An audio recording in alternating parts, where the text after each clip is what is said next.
आपोहिष्ठामयो भुवः दानवूर्जे तथातन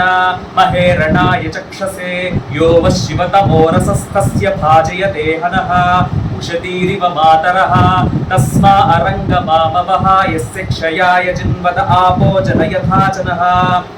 బ్రాహ్మణులు ఆచరించేటటువంటి సంధ్యావందనంలో త్రికాల సంధ్యావందనం మరి ప్రభాతం కావచ్చు, మధ్యాహ్నం కావచ్చు, సాయం కావచ్చు, మార్జనం అనేటువంటి ప్రక్రియ పెట్టున్నారు. ఉత్తరుడితో నీళ్లు తీసుకొని ఈ మంత్రాన్ని జపిస్తూ 9 సార్లు మార్జన చేసుకోవాలి. ఆపో ఉష్ణ వయోగోహ తాను ఉచ్చే తదాతన. దీని అర్థం ఏంటంటే ఈ మంత్రాన్ని ఉచ్చరిస్తూ ఆ యొక్క నీటి చుక్కల్ని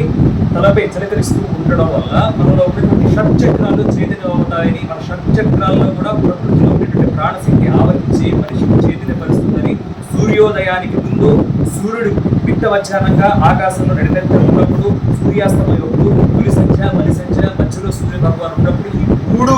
ప్రాంతాల్లో ఈ 3 సమయాల్లో మనం కానీ ఈ యొక్క మంత్రాన్ని సుస్పష్టంగా అనుదాత్త ఉదాత్త స్పష్ట రాగయుక్తంగా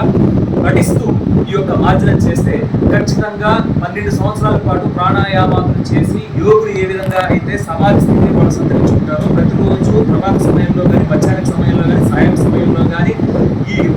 3 పూట్ల చేయగలిగితే 3 పూట్ల చేస్తూ 3 నెలల పాటు ఈ యొక్క మంత్రాన్ని ఉచ్చరిస్తూ మార్జనం చేస్తుంటే ప్రతి ఒక్క బ్రాహ్మణుడు కూడా అటువంటి యోగత్వాన్ని పొందుతాడు. అటువంటి సమాధి స్థితిని చాలా సంపూర్ణంగా